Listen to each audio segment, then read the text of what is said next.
याद रखने की कोई जरूरत नहीं है, कोई नहीं पूछता। और इसका क्वेश्चन रेयर ही आता है, ज्यादातर नहीं आता, क्योंकि और बहुत सारे टॉपिक्स हैं जो इस चैप्टर में से इंपॉर्टेंट है। पढ़ के जरूर जाने हैं, छोड़ना नहीं है, क्योंकि पूछ सकते हैं कभी। ठीक है, तो प्रेसिडेंट की पावर ज्यादा है as compare to the governor. और ये पावर्स, वो वाली पावर्स, जब भी हम कहते हैं कि जब हमें इमीडिएट रिक्वायरमेंट होती है किसी भी लॉ को, रूल रेगुलेशन को बनाने के लिए, और पार्लियामेंट सेशन में नहीं है या स्टेट असेंबली सेशन के अंदर नहीं है, तो हम क्या करते हैं कि इनको हमने पावर्स दे रखते हैं कि ये फॉर दैट टाइम भी नए रूल्स रेगुलेशन, कोई नोटिफिकेशन, किसी तरीके की कोई अमेंडमेंट या कोई नया लॉ लेके आना चाहे, तो बाय मेकिंग द ऑर्डिनेंस वो ये काम कर सकते। Ordinance is again a demand, a command और अ डायरेक्शन।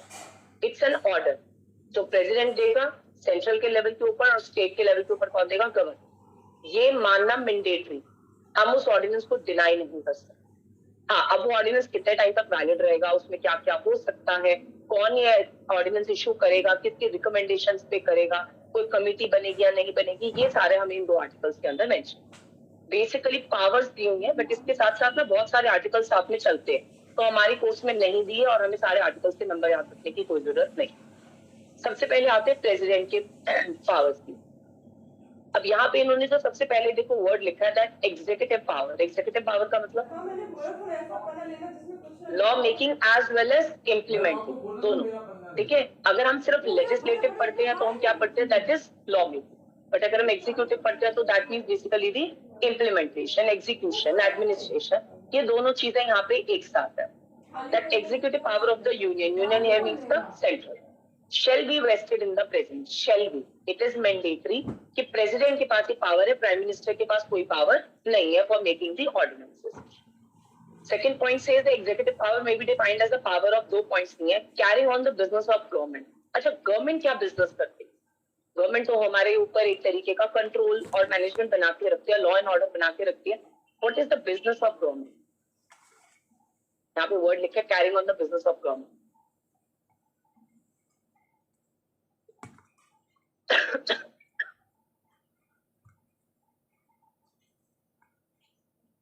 बहुत सारे, आप जितने देखो गवर्नमेंट की ऑर्गेनाइजेशंस है, गवर्नमेंट की कंपनीज है, they are doing certain kind of a business ना, तो वो उस टाइम के ऊपर जब ऑर्डिनेंस पास होते हैं तो किसके पास पावर आती है?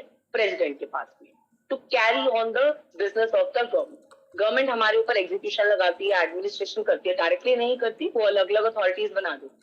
अथॉरिटीज भी तो कोई काम ही कर रही है ना, चाहे वो म्यूनिसिपल कॉर्पोरेशन हो, चाहे किसी भी सेंस के अंदर उन्होंने अथॉरिटीज बनाई हो, मिनिस्ट्रीज हो गई, वो सब हमारे ऊपर एग्जीक्यूशन करवा, और उनको कंट्रोल कब कौन करता है? यहाँ पे president, by making the order and the administration of affairs of the state.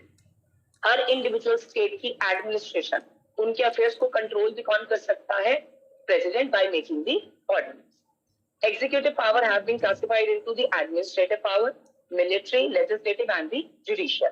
अब एडमिनिस्ट्रेटिव पावर का मतलब the execution of law, law बना तो लिया, साथ के साथ उसको इम्प्लीमेंट कर।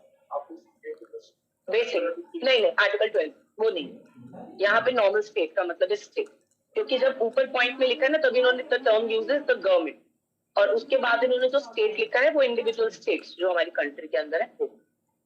सो एडमिनिस्ट्रेटिव पावर का मतलब लॉ को एग्जीक्यूट कराना, and the administration of departments of the government. Government के जितने भी डिपार्टमेंट्स आपने देखा होगा, आपको अगर पता हो, जैसे मिनिस्ट्री आपको पता, लाइक फॉर एग्जाम्पल एमसी आप बहुत सारी पढ़ते हो, क्या एमसीए के अंडर आपने सुना है कि there are number of different departments? हर डिपार्टमेंट का एक पर्टिकुलर तरीके का टास्क है। इफ यू गेट लकी और आपके टाइम के ऊपर अगर वो चीज रही, तो हमें जो 15 दिन की आरओसी ट्रेनिंग करनी होती है ना हमारी आईसीएसआई में, आफ्टर एवरीथिंग, सारे कोर्स कंप्लीशन के बाद में आपके पास में जब आपकी नॉर्मल ट्रेनिंग हो जाए और पेपर कंप्लीट हो जाए, so there is 15 days of training. एक होती है आपकी एमएसओपी की जो इंस्टीट्यूट कराता है, for which you have to pay, और एक होती है 15 डेज की आरओसी ट्रेनिंग।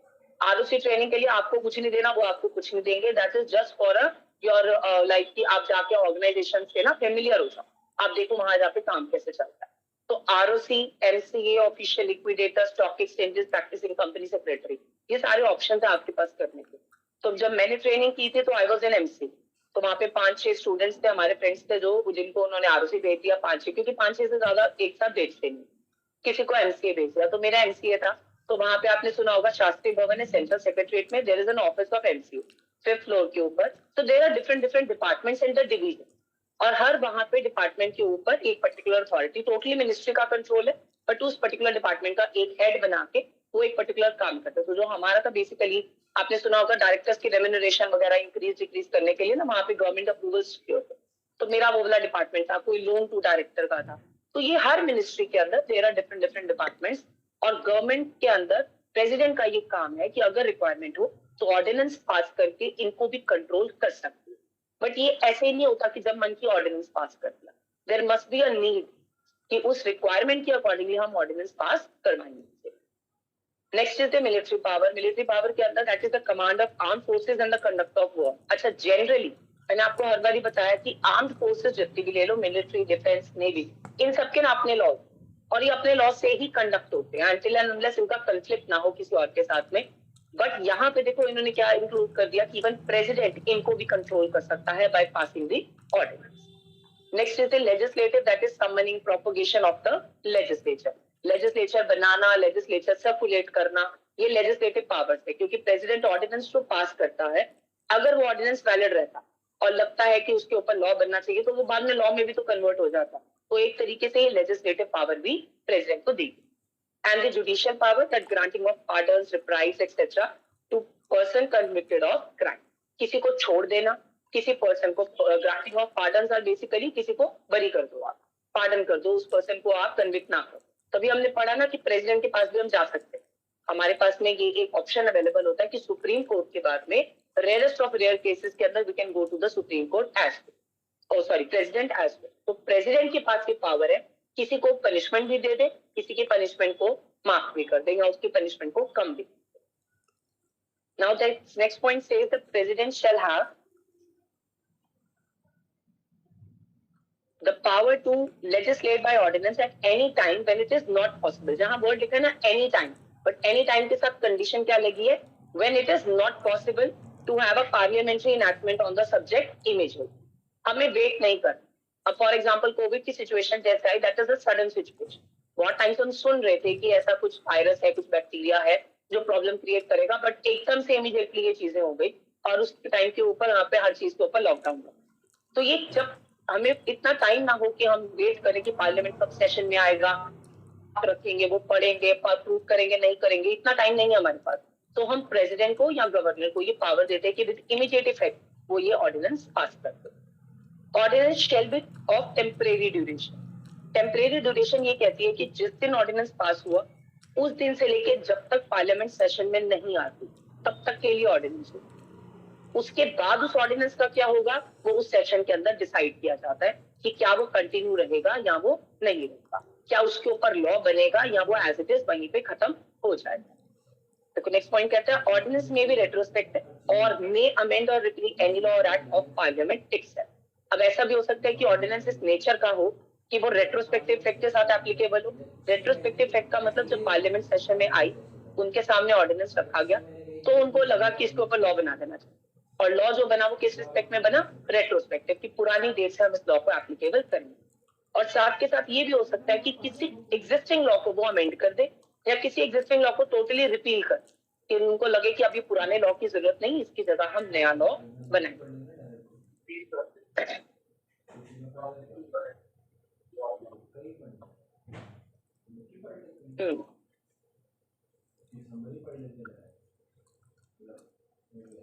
पुनः डिपेंड करता है कि उसका जो इफेक्ट है वो और कितने लॉज के अंदर दिया जाता। जैसे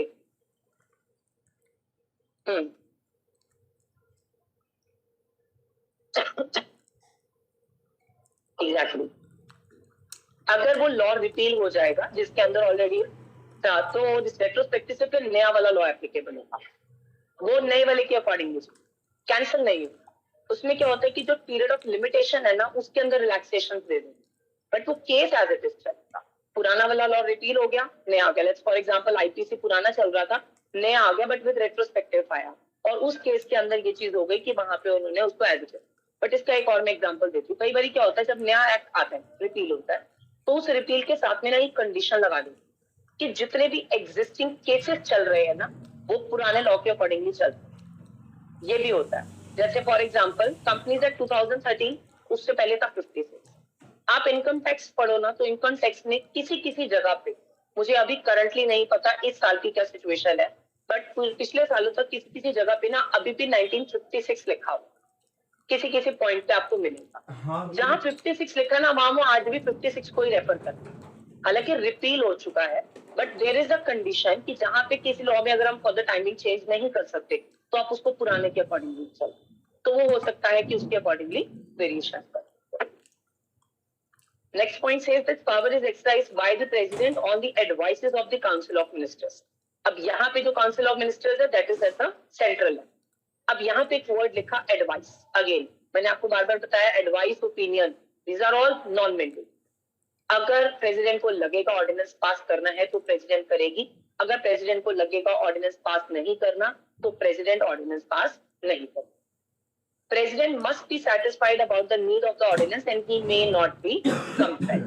Compulsion नहीं है प्रेसिडेंट के ऊपर, मिनिस्टर ने एडवाइस की ऑर्डिनेंस पास कर दो, उसने सब कुछ चेक किया, if the president is satisfied तो वो अलाउ कर देगा, प्रेसिडेंट सेटिस्फाइड नहीं होगा तो ऑर्डिनेंस पास नहीं होगा। Ordinance must be laid before the parliament when it reassembles and shall automatically cease to have effect at the expiration of 6 weeks from the date of reassembly.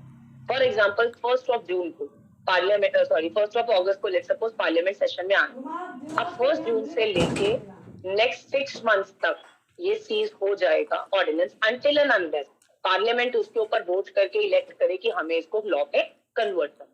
अगर silent है और वो कह रहे हैं कि नहीं करना तो कितने हफ्ते तक रहता है? सिर्फ 6 वीक्स तक। 6 वीक्स कहाँ से काउंट करने? जिस दिन पार्लियामेंट सेशन में आएगी उस दिन से 6 हफ्ते, और before resolutions have been pass disapproving the ordinance. और अगर सारे के सारे बोल दे कि आज के आज ही 1 अगस्त को आया, आज के आज ही वो रेजोल्यूशन पास कर दे कि इस ऑर्डिनेंस को खत्म कर दो, तो विद दैट इमीडिएट इफेक्ट वो खत्म हो। बट अगर सब साइलेंट है तो फिर ऑटोमेटिकली 6 मंथ, तो जितना टाइम लेट सपोज 1 अप्रैल को इमरजेंसी लगी, ऑर्डिनेंस पास हो गया, 1 अप्रैल के बाद 1 अगस्त को जाके पार्लियामेंट सेशन है, 1 अगस्त तक तो वो वैलिड रहेगा। उसके बाद में अगर तो सारे मिनिस्टर्स ने ये बोला कि इसको कंटिन्यू करो तो उसके ऊपर लॉ बना दो, चलो तब तो लॉ बन गया। अगर वो चुप रहे तो क्या हो जाएगा? 6 वीक्स, और अगर उन्होंने सेम टाइम पे डिसअप्रूव कर दिया तो with that immediate effect that is used to continue. ठीक है,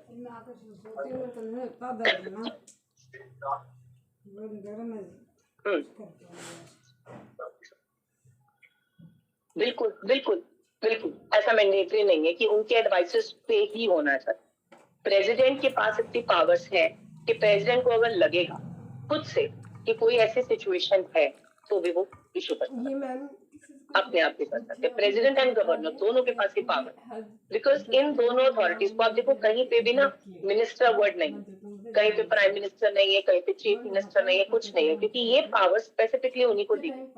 और ये पावर ये जो है ना कि एडवाइसेस है, इट्स जस्ट लाइक कि हाँ किसी को और को लगा तो उसने एक ओपिनियन दे दिया अपना, बट ऐसा जरूरी नहीं है कि उनके एडवाइस पे ही होगा, अगर प्रेसिडेंट को खुद से लगेगा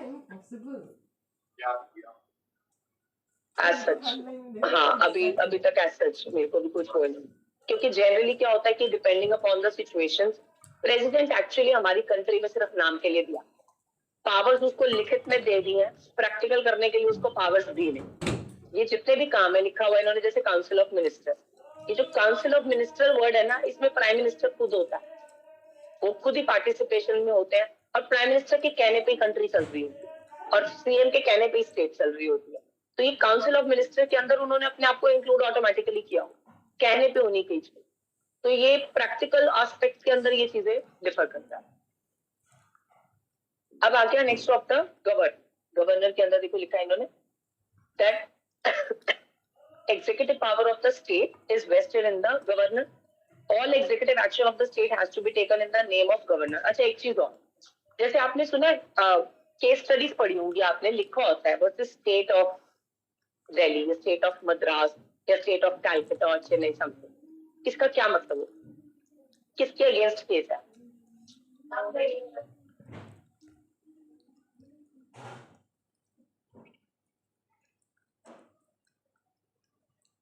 और लेट सपोज अगर मुझे गवर्नमेंट को स्यू करना है तो मैं सीएम के नाम पे करूंगी या गवर्नर के नाम पे करूंगी? गवर्नमेंट को करना, स्टेट गवर्नमेंट को। यहीं पे ये डिफरेंस है गवर्नर के नाम। ये कहते हैं कि जब भी आपको स्टेट के अगेंस्ट एक्शन लेना है तो that is always in the name of governor. और अगर स्टेट आपके अगेंस्ट एक्शन लेती है, that is again in the name of governor. तो गवर्नर को हम, अच्छा, गवर्नर की कैपेसिटी में होता है वो, क्योंकि वो एज अ गवर्नर अपॉइंटेड है, तब इंडिविजुअल कैपेसिटी में नहीं, वो गवर्नर की कैपेसिटी में, उसके बेसिस के ऊपर आज वो अपॉइंटेड है, कल कोई दूसरा होगा।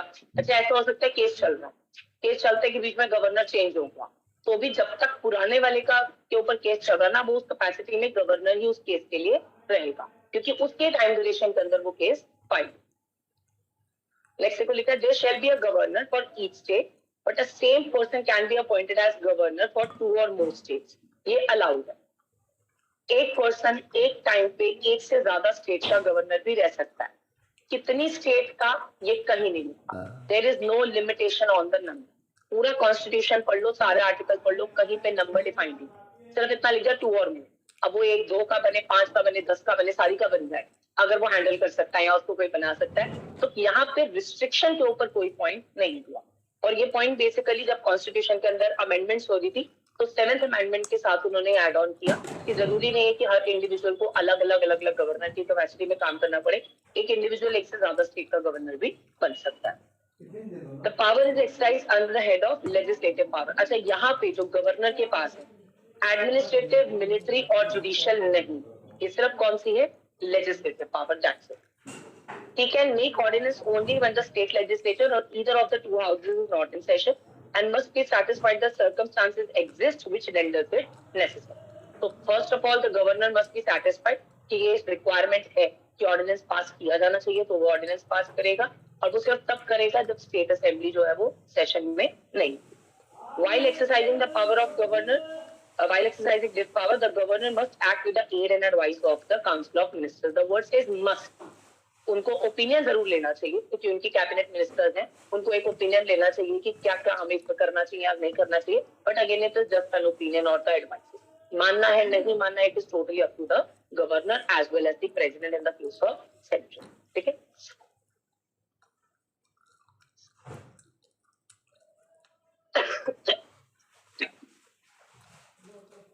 कोई डाउट इसके अंदर अभी तक? सिंपल बेसिक चीजें लिखूंगी।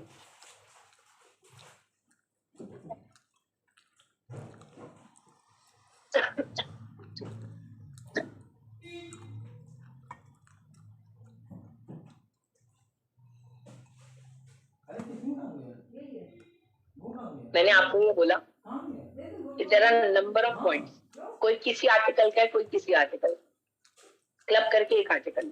ये जो पॉइंट लिखा है ना कि गवर्नर एक से ज्यादा का बन सकता है, ये अलग आर्टिकल। ये जो लिखा है कि ये पावर्स है, ये अलग अलग आर्टिकल्स है। एक पॉइंट इन्होंने डिफाइन किया कि गवर्नर और इसके पास में ये power, how to make that power, कितनी पावर, किस किस कैटेगरी में कैसे, वो हर एक चीज ना अलग अलग आर्टिकल किया। तो इसीलिए हमने कंबाइन करके एक ही आर्टिकल का नंबर लिखा हुआ। तभी मैंने बोला नंबर याद करने की कोई जरूरत नहीं। With respect to that income tax and all, वहां पे वो नंबर आपका बिल्कुल वेरी गुड। अब आते हैं जुडिशरी के ऊपर। वैसे तो जनरल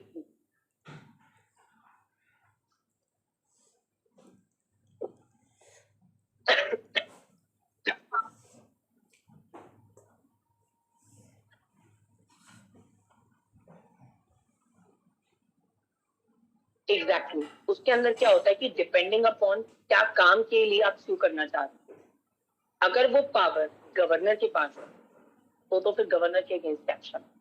बट अगर गवर्नर ये बोल दे कि मेरे पास इस चीज की पावर ही नहीं, क्योंकि वहां पे डिफाइन क्यों नहीं कि गवर्नर की है और चीफ मिनिस्टर की है, बट अगर वो पावर गवर्नर के स्कोप में नहीं आती तो आप स्यू नहीं कर सकते। इन जनरल बोला जाता है बेसिकली कि ये जितने भी एक्शंस लिए जाते हैं in the name of state या in the name of central, तो वो प्रेसिडेंट या गवर्नर के नाम पे लिए जाए। बट इफ दे से कि ये पावर हमारे अंडर आती ही नहीं, अब जैसे फॉर एग्जांपल पुलिस नहीं आती तो आप कर ही नहीं सकते।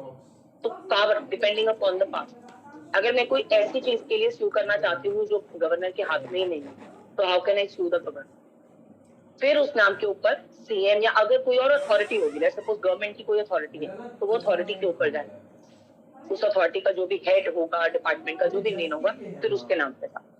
तो किसी किसी जगह पे आप ये भी पढ़ोगे कि स्टेट के साथ नाम लिख के ना अथॉरिटी अगर होगी तो अथॉरिटी का नाम लिखवाओ। किसी जगह पे आप पढ़ते हो कमिश्नर वर्ड लिखवाओ, किसी जगह के ऊपर कोई और वर्ड लिखा होता, तो ये उनके रिस्पेक्टिव पावर्स के अकॉर्डिंगली वेरी कर सकता है। बट इन जनरल दे से कि जब हम स्टेट के अगेंस्ट एक्शन लेते हैं तो गवर्नर के नाम पे, या सेंट्रल के अगेंस्ट लेते हैं तो प्रेसिडेंट, दैट इज इट।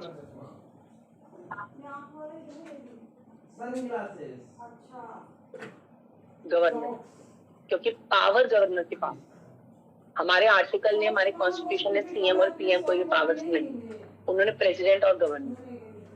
इसीलिए तो ये कंफ्लिक्ट ज्यादा होता है, क्योंकि देखो लिखने में क्या है, प्रेसिडेंट और गवर्नर, और प्रैक्टिकली कौन अप्लाई करता है, प्राइम मिनिस्टर और सीएम। ये कंफ्लिक्ट इसी, अब प्राइम मिनिस्टर और प्रेसिडेंट में कंफ्लिक्ट इसलिए नहीं होता क्योंकि जब प्रेसिडेंट का इलेक्शन किया जाता है तो उसके अंदर वो पार्टीज इन्वॉल्व, तो ऑटोमेटिकली वो मना कर देती है, वहां पे आपको कंफ्लिक्ट नहीं दिखेंगे। सीएम और गवर्नर के अंदर आपको जरूर कॉमन, रीजन बीइंग क्योंकि वहां पे इलेक्शन गवर्नर नहीं कर रही, स्टेट नहीं कर रही, इसीलिए ये प्रॉब्लम यहाँ पे आपको स्टेट्स के अंदर मिल जाएगी। अच्छा, अगर सेम पार्टीज की होंगी तब भी नहीं मिलेगी, क्योंकि इंडिया के अंदर ना ये कॉन्सेप्ट नहीं चलता। इंडिया में कॉन्सेप्ट चलता है पॉलिटिकल पार्टी कॉन्सेप्ट, और पॉलिटिकल पार्टी अगर अलग अलग हो गई तो फिर तो लड़ाई झगड़ा हमेशा, तो ये चीजें कॉमन। नेक्स्ट आते हैं जुडिशरी पे। कुछ चीजें बेसिक यहाँ पे दी हैं, 2-3 पॉइंट्स हम ऑलरेडी पढ़ चुके हैं, एक बार रिवाइज करते हैं। कुछ पॉइंट्स हमें यहाँ पे नहीं। सबसे पहले देखो दिया हुआ है, अच्छा एक चीज और मैंने आपको स्टार्टिंग में भी बताया था, judiciary is totally independent. Judiciary के पास अपने रूल्स रेगुलेशंस बनाने की पूरी पावर। क्या प्रोसीजर कोर्ट में फॉलो किया जाएगा, किस तरीके से किया जाएगा, क्या टाइम ड्यूरेशन होंगे, क्या लॉ में चेंजेस होंगे, ईच एंड एवरीथिंग के लिए जुडिशरी इज टोटली इंडिपेंडेंट। ये कॉन्स्टिट्यूशन ने लिख दिया, और हम कॉन्स्टिट्यूशन पढ़ रहे हैं, यहीं पे पावर दे दे तो क्लैश होने का कोई चांस यहाँ पे नहीं। देखो, the court of the Indian legal system broadly consist of supreme court, high court and the subordinate. अब ये सबऑर्डिनेट कोर्ट्स में ट्रिब्यूनल्स भी आ जाते हैं, सबऑर्डिनेट कोर्ट्स में स्मॉल कॉज कोर्ट्स भी आ जाते हैं, लोअर लेवल के ऊपर सिविल केसेस जितने भी होते हैं, क्रिमिनल केसेस होते हैं, डिस्ट्रिक्ट कोर्ट्स होते हैं, सब आ जाते हैं। सबसे पहले supreme court, that supreme court is the highest court of the country both in the matters of ordinary law and interpreting the constitution. चाहे ऑर्डिनरी लॉ, कोई भी लॉ इंटरप्रेट करना हो, हम अल्टीमेटली किसकी मानते हैं, supreme court, until and unless case ना आ जाए। बट अगर केस चला गया तो इंटरप्रिटेशन कौन करके देगा, सुप्रीम कोर्ट। इवन कॉन्स्टिट्यूशन के फंडामेंटल राइट्स के लिए भी हमें पता है, अगर हमें कहीं जाना तो हम कहाँ जा सकते हैं, supreme court. And it is an institution created by the constitution. Supreme court entertains appeals in civil and criminal and the other cases from high courts and the certain tribunals. Certain tribunals के अंदर आप अलग अलग जगह पे पढ़ोगे, जैसे for example national green tribunal आप पढ़ो, वहां पे उसके बाद में you can directly go to the supreme court. High court के पास जाने की जरूरत नहीं है, because NGT is equivalent to high court. NCLAT appellate tribunal के बाद में आप directly go to the supreme court. Securities appellate tribunal directly go to the supreme court. तो अलग अलग जगह पे डिपेंडिंग अपॉन कि उन ट्रिब्यूनल्स को क्या लेवल दिया हुआ है, अगर वो इक्विवेलेंट टू हाई कोर्ट है देन उसके बाद में आप डायरेक्टली कहाँ जा सकते हो, सुप्रीम कोर्ट। और हाई के बाद तो हमें पता ही है कि हम कहाँ जा सकते हैं, supreme court. It has also writ jurisdiction for enforcing the fundamental rights, ये हमने पढ़ा। It can advise the president on a reference made by president on question of fact or question of law. What is question of fact and question of law?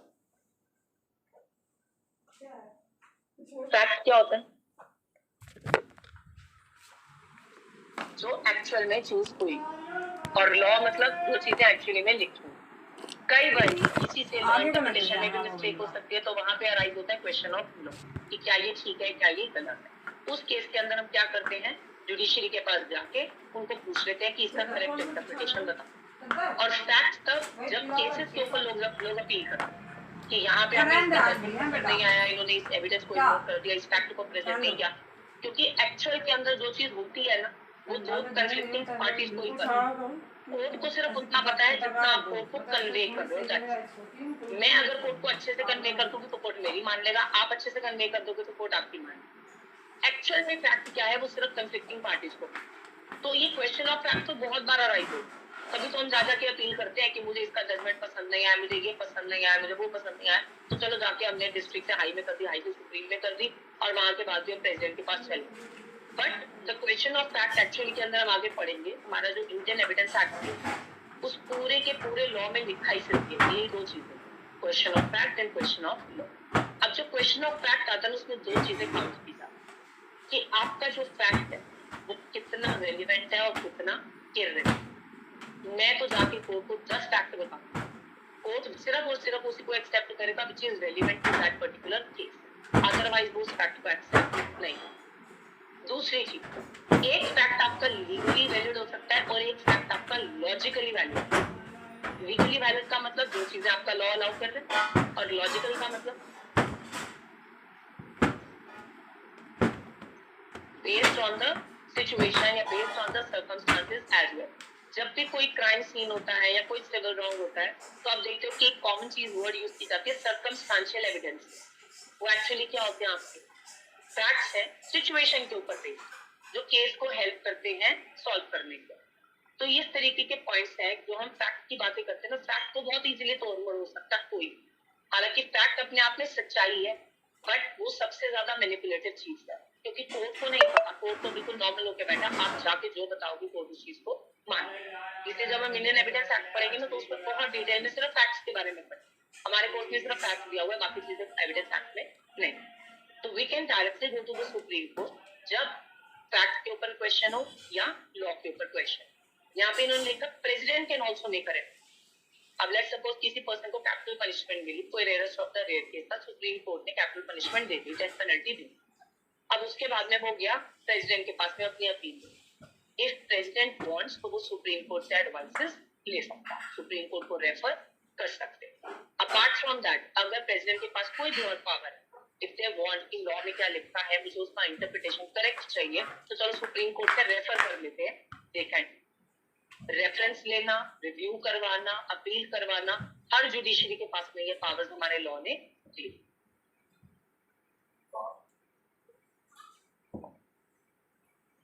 तो भी punishment होती है sir, but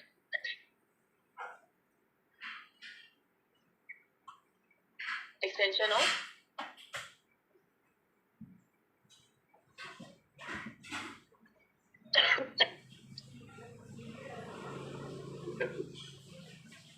next solution ये भी होता है sir कि वो यहाँ तो पनिशमेंट्स लगाते हैं, पेनल्टीज लगाते हैं, नहीं मान रहे होते तो जो भी अथॉरिटीज फॉर दैट टाइमिंग होती है उनको डिसअलाउ कर देते हैं चीजों के लिए।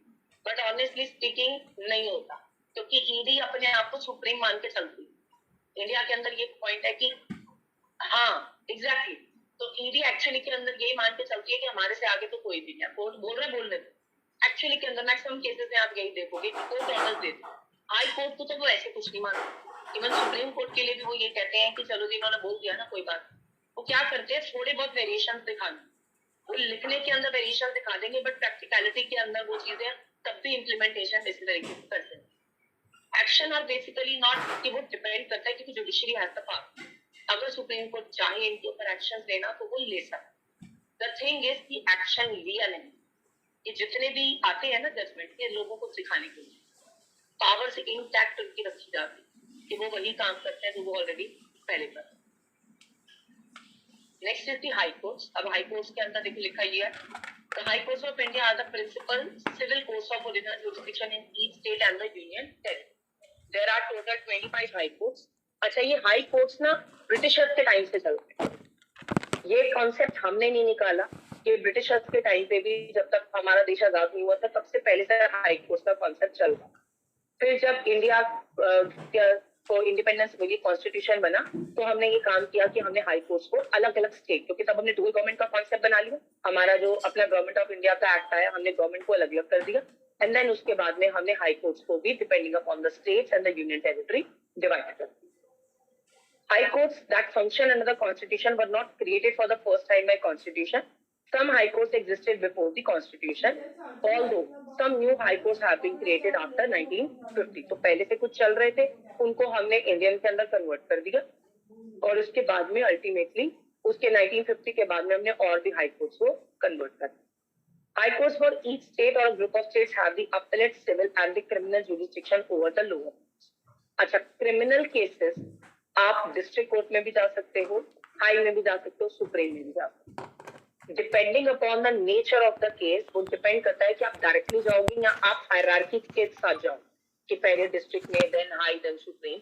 और कई बारी केसेस नेचर का हो सकता है where you can directly go to the supreme और directly go to the high. एक हो गया सिविल केसेस, जहां पे अगेन हमारी जुडिशरी में डिस्ट्रिक्ट हो, हाई हो, सुप्रीम हो, तीनों को दोनों पावर। तो चाहे आप डायरेक्टली ये केस सुप्रीम में करो सिविल मैटर, पर डिपेंडिंग अपॉन कि केस किस नेचर का। ऐसा नहीं है कि छोटा मोटा 1-2 लाख रुपए का या 1-2 करोड़ रुपए का केस आ जाओ सुप्रीम कोर्ट के पास इधर चले जाओ, नहीं। जुरिसडिक्शन के accordingly you can go to the either district or high or supreme. और एक वर्ड लिखो यहाँ पे उन्होंने अपीलेट। अपीलेट का मतलब यहाँ पे आप अपील कर सकते। तो डिस्ट्रिक्ट के पास हम किसकी अपील कर सकते हैं? डिस्ट्रिक्ट तो ऑलरेडी बड़े छोटे लेवल पे, तो डिस्ट्रिक्ट पे भी तो हम अपील कर सकते हैं। बट ऐसे कौन से कोर्ट्स है जिसकी अपील डिस्ट्रिक्ट में हो सकती है? हालांकि डिस्ट्रिक्ट हायरार्की में सबसे नीचे है।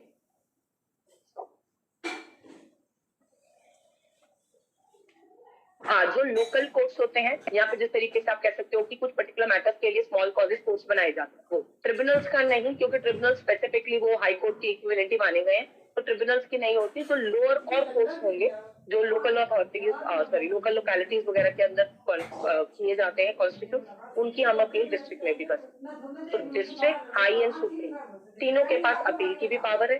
डायरेक्ट केसेस चाहे वो सिविल नेचर के हो चाहे वो क्रिमिनल नेचर के हो, तीनों की पावर है। हाँ हाँ हाँ बिल्कुल। जैसे अमाउंट कम है और अमाउंट डिस्ट्रिक्ट तक के अंदर आ, तो मैंने डिस्ट्रिक्ट कोर्ट के पास में केस किया, बट मैं उस जजमेंट से सेटिस्फाइड, तो मुझे अपील करनी है, तो अपील के लिए आप जा सकते हो, क्योंकि पहली बार केस तो आपने डिस्ट्रिक्ट में किया, तो पेक्यूनरी जुरिसडिक्शन पहली बार आपने वहीं की जहाँ पे अलाउड थी। अपील के लिए you can go to the high. नहीं, ये डिपेंड करता है केस पे।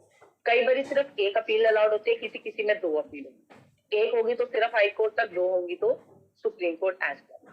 अलग अलग लॉज में अलग अलग पॉइंट है, किसी में सिर्फ एक, किसी में 2, और किसी किसी केस के अंदर अपील होती भी।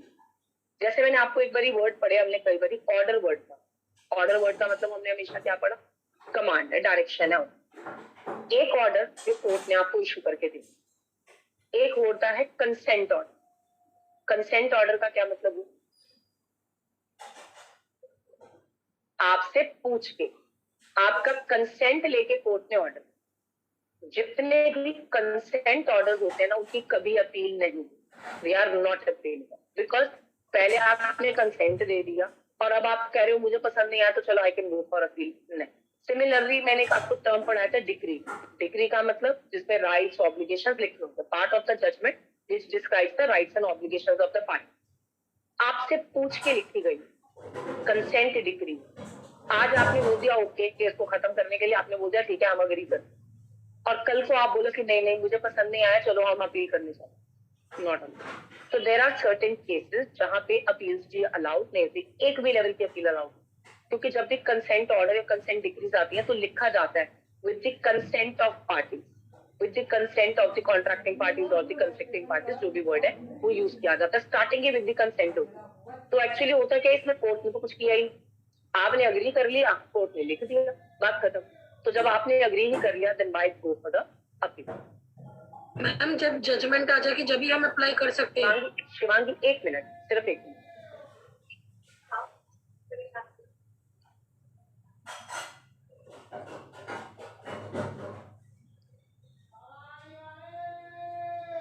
लिमिटेशन एक्ट बताता है कैसे, प्लस वो एक सिविल मैटर, तो सिविल मैटर के अंदर वो डिपेंड करता है कि वो किस तरीके से, जब हम सिविल केसेस पढ़ेंगे तो वहां पे वो पेक्यूनरी जुरिसडिक्शन दे देंगे, अगर वहां पे नहीं आएगा तो आप सिविल कर। बोलिए शिवांगी क्या कहते थे आप? मैम मैं कहते जब जजमेंट आ जाएगी उसके बाद ही हम दोबारा फाइल कर सकते हैं, ऐसा नहीं है ना कि भाई एक जगह 2 जगह हमने 2 कोर्ट में अप्लाई कर रखा हो? बिल्कुल हो सकता है, आप एक टाइम पे दोनों कोर्ट के अंदर साथ के साथ अप्लाई कर सकते हो, ये आपको अलाउड है। द ओनली थिंग इज कि दोनों केसेस एक साथ नहीं चलते। जहां पे आप पहले अप्लाई करोगे और आपका ट्रायल शुरू हो जाएगा तो दूसरा वाला कोर्ट ना ट्रायल नहीं शुरू करता, केस एक्सेप्ट कर लेगा बट वो ट्रायल नहीं शुरू करेगा कभी। वो कहेगा कि पहले का जजमेंट पूरा होने दो, देन हम उसके बाद में आपका ट्रायल स्टार्ट करें, और पहले ने क्या जजमेंट दिया इससे दूसरे वाले को कोई लेना देना नहीं। तो आप चाहो तो सेम टाइम